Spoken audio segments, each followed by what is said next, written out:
What if it wasn't a rejection, but a sign? You pray, you move forward, you make efforts, but nothing happens. Doors close, people move away, answers don't come. You think you're wasting time. But what if, on the contrary, you were exactly where Allah wants you to be? What if these blockages, these silences, these delays were Allah's subtle way of telling you, wait, not yet, not him, not her, not now, and stay until the end? Because the signs you're about to discover could change the way you view your wait, and maybe even your life. 1. Timing isn't broken, it's orchestrated. Imagine yourself for a moment in this scene. You're sitting in the back of a car, blindfolded, your heart pounding for no apparent reason. Someone you love, someone you trust, has said to you, I have a surprise for you, but you must follow me without question. You feel the excitement, but also this strange mix of mild fear. You have no control. You don't know where you're going or why. You move forward in silence, and then the car stops. They help you out. You climb a few steps. You feel the air change. You're right in front of a door. Your hand is on the handle, and then they tell you to wait. You protest softly. You say you're ready. You want to see. You want to understand. But they insist. Not yet. Trust me. What you don't know is that behind that door, they're still turning on the lights, putting up the last decorations, placing a special message just for you. You think waiting is forgetting, when in reality, you are the focal point of the preparation. It's not that you're late. It's that the moment hasn't been delivered to you yet. And that's often how life works, when Allah is in charge. You pray, you make the right choices, you purify your heart. You tell yourself you're finally ready, but nothing comes. No one knocks at your door. Opportunities close one by one. You think something is broken, but you forget one thing. Allah doesn't work according to your timetable. He works according to your destiny. He sees what you don't see. He hears the conversations you've never had. He knows the trials the other person still has to go through to be able to love you the way he wants to be loved. He knows the wounds that need to heal, on your side as well as on his. Sometimes it's not you who isn't ready. It's the other person, or the stage, or the ordeal that precedes the arrival. And in this silent waiting, you forget that you are at the center of a plan that surpasses you. It's not a void. It's not a refusal. It's not even a test. It's a divine choreography. You see a closed door, but Allah, He sees the wings. He sees the threads that are knotted in the invisible, the synchronicities in motion, the hearts that mature, the words that are written at the exact moment you begin to doubt. It's not your timing that's broken. It's just that the conductor hasn't yet raised the baton, and here you are, between two silences, between two pulses of faith, between two unheard verses, and you think you're forgotten. But no, you're expected. And sometimes, in Allah's world, being expected is the greatest of privileges. 2. Why does your heart suddenly close? Tell me. Do you remember that moment when everything seemed clear? When you looked at that person and said to yourself, it must be him, it must be her, it's written, it can't be otherwise, and yet, something inside you has changed, subtly, slowly, but profoundly. Why?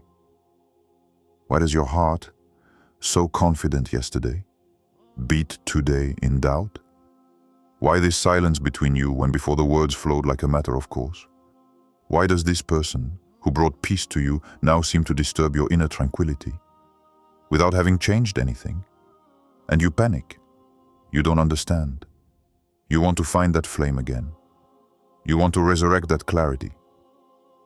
But you can't force a heart that God is turning away for a reason you don't yet know. So, what if it wasn't a failure, but a sacred pause? What if it wasn't abandonment, but a divine readjustment? You think it's you who's drifting away, but maybe it's Allah who's bringing you back. Maybe what you're feeling, this sudden blockage, this withdrawal of the heart, isn't weakness. Maybe it's a form of guidance, but gentle, invisible, a discreet light that doesn't shout, but it directs. Because Allah doesn't yell in your ear, He touches your heart. And sometimes, the only way for Him to speak to you is to silence your attachment.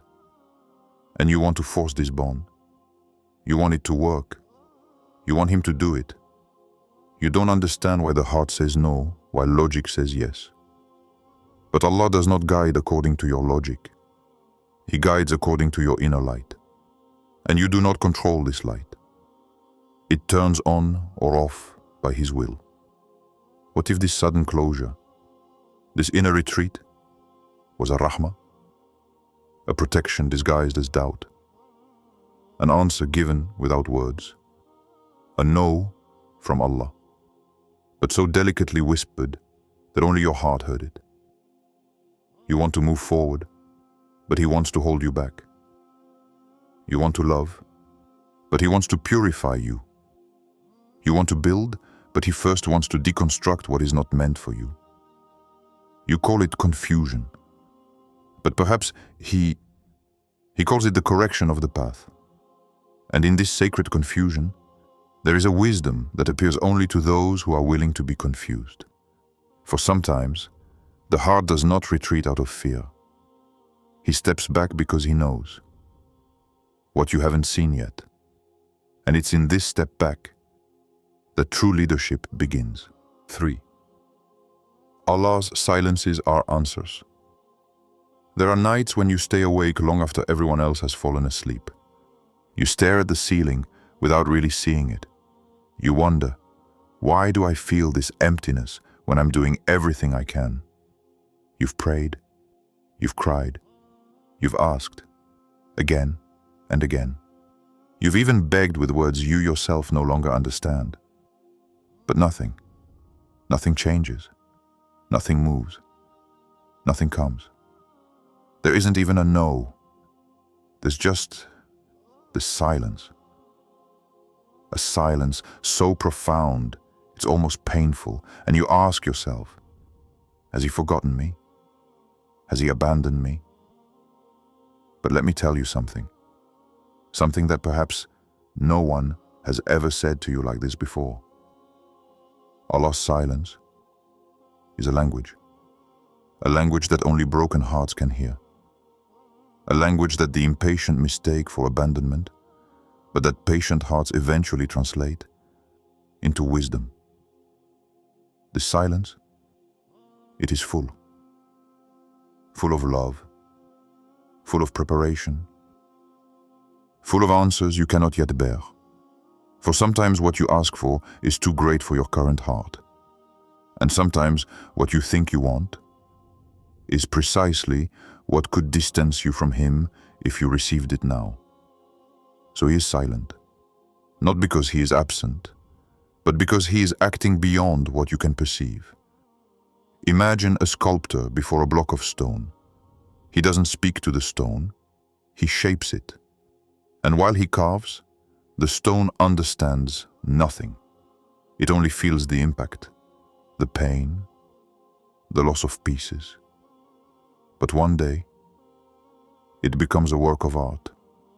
You too, in this silence, you are being sculpted. And when no one stays, when no one answers, when no one comes, it's not a void. It's an invisible thread between you and Allah, being woven. Every human absence is a call to the sacred bond. Every ungiven answer is an invitation to turn towards the infinitely present. And this, not yet that you feel like a rejection, Perhaps it's just a divine embrace that your soul doesn't yet recognize. You think nothing is happening, but in truth, everything is falling into place. And in this silence that tightens your throat and burns your eyes, perhaps there is the answer your heart has been waiting for, without knowing how to hear it. 4. When everyone else is moving forward except you, you look around you, and everything seems to be happening for everyone else. One announces their engagement, another shares wedding photos, a third reveals a new project, a success, a door opening. And you're here, standing still, as if frozen between two seasons, with the feeling that the world is spinning, except for you. You scroll through your screen, and each image is a silent reminder of what you don't have. You don't envy it, no, but you simply ask yourself, and me, Ya Allah, when will it be? And if you knew that you're not on pause, you're in a sacred gestation. You're not late. You're buried like a seed, not abandoned, not neglected, just hidden, protected, formed in a place where no one is looking, the darkness of the earth. While others expose their branches to the sun, you grow in the silence of the earth. You show nothing, but you develop roots that no one sees, but that no one will be able to pull out when your time comes. Allah removed you from the light so that you could build yourself quietly, because some souls, if exposed too soon, break. And some stories, if triggered too quickly, collapse before they even begin. You are not a copy. You are a unique creation. And do you know what Allah does with that which is unique? He shapes it apart. He prepares it apart. He raises it far from the gaze of men so that it belongs only to Him. Others move forward, yes. But you transform. Because when a seed finally breaks the surface, it imitates no one. It grows with a strength known only to the soil. It becomes a tree unlike any other. A tree whose fruits arrive late but nourish for a long time. And perhaps your turn won't be a simple milestone to tick off. Perhaps your turn will be a turning point. The one that rewrites your story. The one that makes your soul say, "This is why I waited." So don't think you're stagnating, you're putting down roots. And what God puts down in secret, no one will ever be able to uproot in public. 5. What if you'd already met the right person, but at the wrong time? What if this story wasn't an ending, but just an invisible comma in your story? You know, there's something disconcerting about the way Allah writes encounters. Sometimes they come too soon, too fast, too naively. And sometimes, the right person enters your life at a time when your heart is still incapable of recognizing them. Not because you don't love them, but because you love them with a heart still fractured, still filled with filters, wounds, comparisons. And then, Allah does what you cannot do. He separates you, not as a punishment, but as a sacred pause, a reset of the soul. Because sometimes, for two souls to find each other again, they must first rebuild themselves separately. Perhaps you think it's over. But in Allah's world, nothing ends until it has fulfilled its purpose. Perhaps this person was a test. Or perhaps they are a future you are not yet ready to bear. You know, there is an immense mystery in divine temporality. We live in a straight line. He orchestrates in circles. What you believe to be lost today may return tomorrow, transformed. And what you call failure may be the prelude to a purer, stronger, more aligned return. But for that, you must understand this. Perhaps your heart must unlearn what it believes to be love. Perhaps it must heal without clinging to the past. Perhaps this wait, which you hear in the silence of Allah, is not a refusal, but a prepare yourself. Because it's not that this person isn't for you, it's that you today are not yet the one who will know how to love them as Allah wants us to love. And she too, perhaps she's in her own winter, relearning peace, shedding the burden, becoming light again, so that when you meet again, it's no longer two wounded souls clinging to each other, but two whole souls recognizing each other, without fear, without need, without chains. What if what you think you've lost is only coming back to you differently? 6. Waiting is a test of faith, not logic. You want to understand. You want clear signs, precise words, a date, a visible answer. You want the invisible to speak to you with the logic of a calendar. But Allah does not speak like humans. He does not answer you with yes or no. He answers with waiting. And this waiting is the language that only a connected heart can hear. For you see, faith begins where logic ends. You can analyze the situation. You can ask for advice. You can ask 1,000 whys. But as long as your heart seeks to understand what can only be believed, you will spin in circles in a desert of doubt. Waiting is not a punishment. It is a crucible, a sacred fire where Allah purifies your intentions, refines your patience, and prepares your heart to receive what it otherwise would not bear. And sometimes, what you mistake for silence is actually work, invisible, silent, slow, but perfect. You don't see what He is building, but He sees what you ignore. He sees the knots in your heart, the hidden wounds you have not yet confessed, the illusions you still mistake for blessings. So He delays, not to frustrate you, but to purify you. Because what you ask for is too great to come to you without your being ready to bear it. And sometimes, it's not the thing you're waiting for that is precious.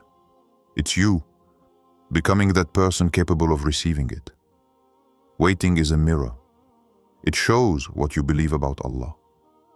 Do you think He is distracted? Or do you know that He never makes a soul wait without a sacred reason? What if your trial was your answer in disguise? What if your waiting, however painful, was the very sign that something is approaching? For Allah never delays without wisdom.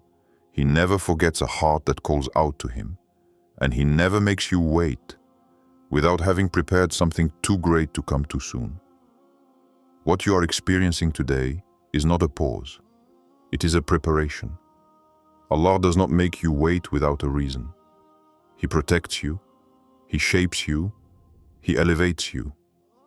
If this message has touched something in you, it is perhaps because you were meant to hear it today. Share it with someone who is going through the same waiting. Write in the comments what you feel or what you think Allah is trying to tell you right now. Subscribe so you don't miss the next reminders that might awaken your heart at just the right time. And don't forget, waiting is sometimes the greatest gift, hidden in silence.